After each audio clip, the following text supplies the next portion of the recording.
Ligne droite. L'éclairage du jour. Bien, on en parle dans l'éclairage de la passion pour Dieu, justement, avec Fanny Bordeaux. Bonjour. Bonjour. Alors, vous venez aujourd'hui nous parler d'une forme de persécution contre les messes traditionnalistes à Paris. Alors, je vais rappeler un petit peu l'histoire.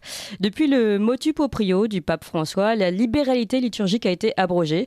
Cette possibilité, vous le savez, offerte aux prêtres de célébrer des messes traditionnalistes sans en référer à l'évêché institué par Benoît XVI a donc été totalement rayée de la carte. La raison donnée à l'époque par le pape François, le danger de communautés parallèles autour de l'ancienne messe qui perçoit comme peut-être des foyers d'opposition au Concile Vatican II. François veut donc limiter leur développement en redonnant aux seuls évêques le pouvoir d'autoriser ces messes. Mais on nous avait annoncé quand même au départ on avait donné un message rassurant de conciliation. Je cite notamment l'évêque d'Arras, Monseigneur Olivier Le Borgne, vice-président de la conférence des évêques. Il disait, en France, à quelques exceptions près, les choses se passent bien. Il est clair que le motu proprio donnera des repères plus fermes pour quelques cas délicats, mais il me semble que les évêques désirent vraiment continuer le chemin de collaboration commencé. Bon, voilà, les choses s'annoncent plutôt bien. Et puis, il ajoute, nous savons le zèle spirituel de bien des membres des communautés concernées et de leurs pasteurs.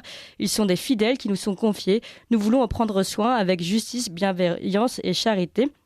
Voilà donc un message rassurant et pourtant, il semblerait qu'à Paris, il se joue tout autre chose. Monseigneur Verny a, lui, remplacé le curé de la paroisse Sainte-Eugène-Sainte-Cécile qui célébrait la messe en latin.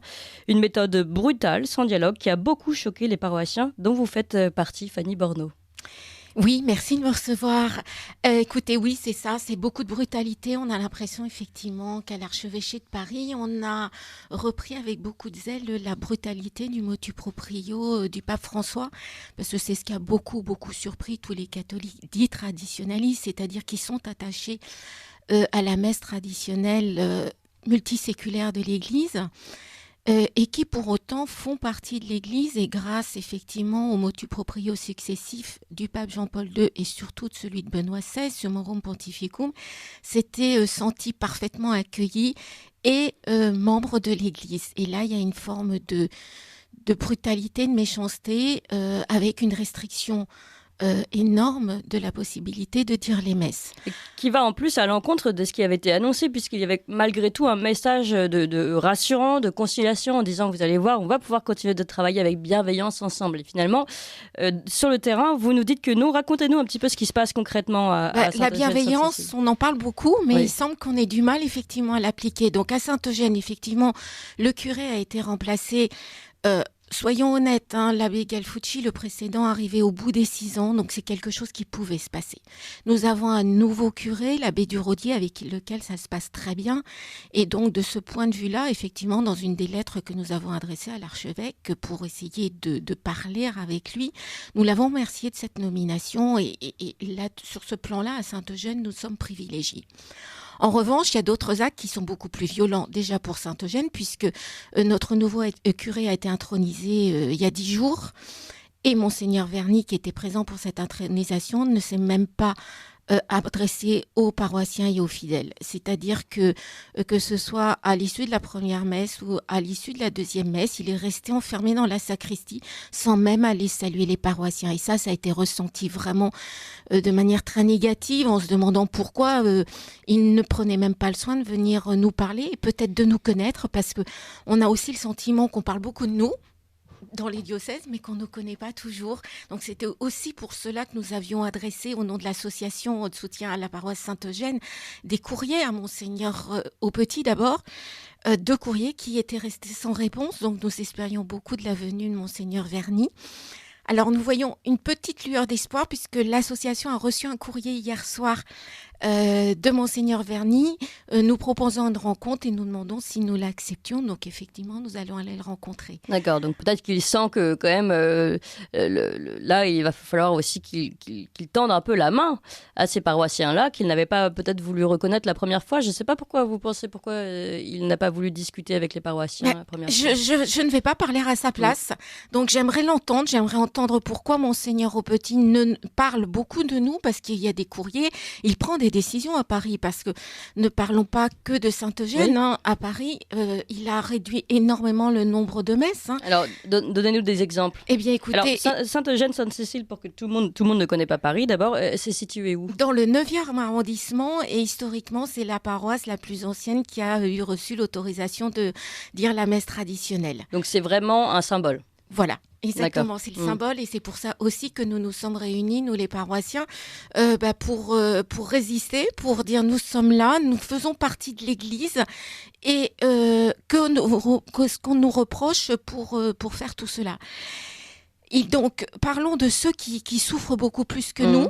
Il s'agit d'abord des étudiants qui avaient une messe hebdomadaire à la paroisse Saint-François-Xavier et à qui cette messe a été retirée brutalement.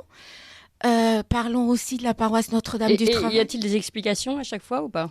Quand c'est On applique le motu proprio du pape qui est très ferme dans sa restriction. Et d'ailleurs, c'est bien notre crainte, c'est que le pape veuille petit à petit tellement réduire qu'on puisse arriver à cette mais la interdiction. responsabilité repose bien à chaque fois sur les épaules des évêques, malgré tout. Donc les évêques peuvent toujours dire que c'est le motu proprio du pape, mais chaque évêque peut prendre la décision de soutenir ou pas ce curé. De l'appliquer plus ou moins strictement. Et d'ailleurs, c'est pour ça que c'est très intéressant, parce que il y a des diocèses où les évêques se sont précipités pour dire que rien ne changerait parce que tout se passait bien. Oui, exactement. Donc, on peut lire en creux qu'à Paris, Monseigneur Aupetit estime que ça ne se passe pas bien.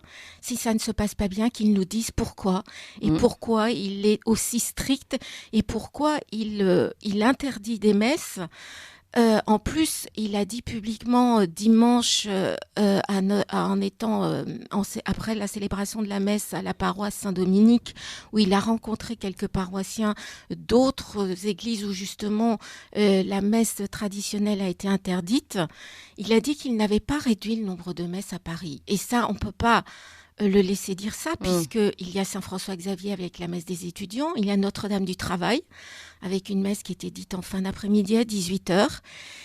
Il y a aussi la paroisse Sainte-Clotilde qui se voit sa messe hebdomadaire refusée.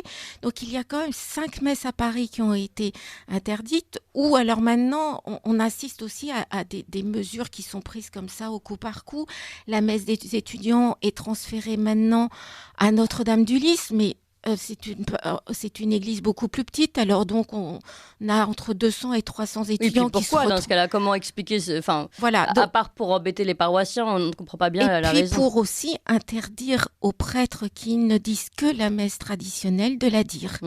C'est le cas et c'est notre inquiétude, puisque effectivement la messe de Saint-François-Xavier était dite par un prêtre de la Fraternité Saint-Pierre qui est à Paris et qui s'est vu refuser toute messe à Saint-Eugène aussi, puisqu'il intervenait. Pourtant, l'abbé Benoît Paul Joseph, supérieur du district de France de la Fraternité Saint-Pierre, se ne disait pas du tout inquiet pour le moment et pas inquiété au moment du décret Traditionis Custodes. Donc, c'est-à-dire que les choses évoluent malgré tout et pas dans le sens espéré.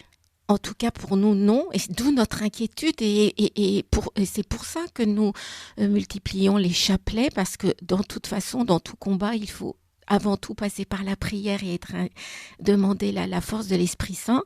Donc dans chaque paroisse où la messe a été supprimée, il y a des chapelets qui se mettent en place pour implorer, et nous demandons aussi à l'autorité du diocèse de nous expliquer pourquoi ces décisions aussi dures et restrictives. Encore une fois, dans d'autres diocèses, les évêques ont dit « ça se passe bien, nous allons continuer en bonne intelligence ».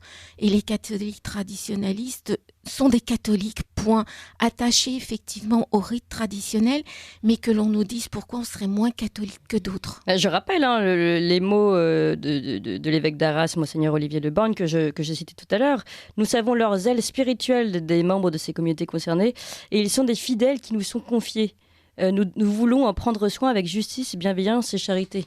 Là, on est quand même bien loin de ce mot-là. On est très loin, surtout que... Et est-ce que vous ne voulez pas rentrer en contact avec lui, par exemple, avec Monseigneur Olivier Le Borgne, qui peut-être pourrait vous aider dans cette situation? Nous essaierons après, mais comme je vous le disais il y a quelques minutes, Monseigneur Verny nous ayant tendu la main, nous allons c'est sûr. déjà commencer par dialoguer avec lui dans cet esprit de charité et de construction.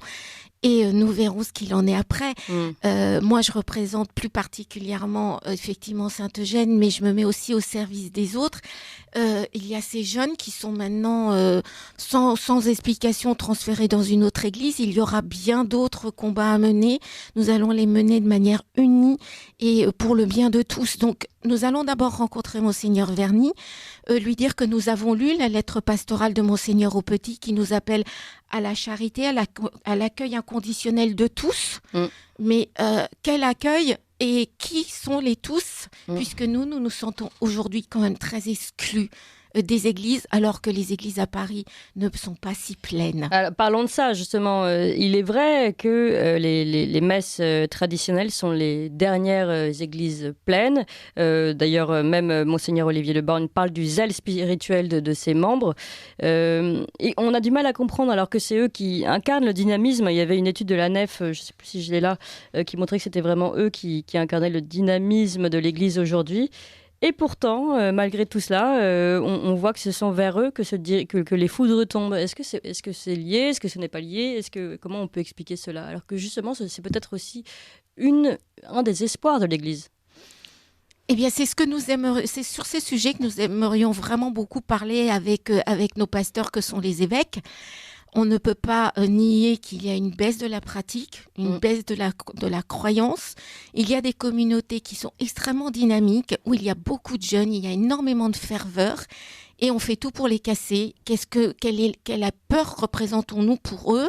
Quel est le combat qu'ils mènent ? Mais est-ce que vous comprenez aussi qu'il y a peut-être vraiment certaines communautés traditionnelles qui n'ont pas joué le jeu, on va dire, de Vatican II, ou qui se sont peut-être trop enfermées ? Et qui expliquerait ces raisons, ou non, vous ne voyez pas ça ? Alors moi, je ne le vois pas au quotidien et dans ma paroisse et chez beaucoup d'amis, qu'il y en ait certains et que ça existe, oui. Mais en tout cas, ce seront certainement des personnes à la marge. Et ensuite de ça, Vatican II, oui, c'est un des conciles de l'Église. On ne peut pas réduire l'Église catholique à un seul concile. D'accord, écoutez, c'est bien noté. Merci beaucoup Fanny Borneau, présidente de l'association de soutien à l'église Saint-Eugène-Sainte-Cécile, association donc fondée à la suite des difficultés par la dernière veillée pascale. Paroissienne, vous êtes paroissienne depuis 1989, donc vous êtes une vraie fidèle.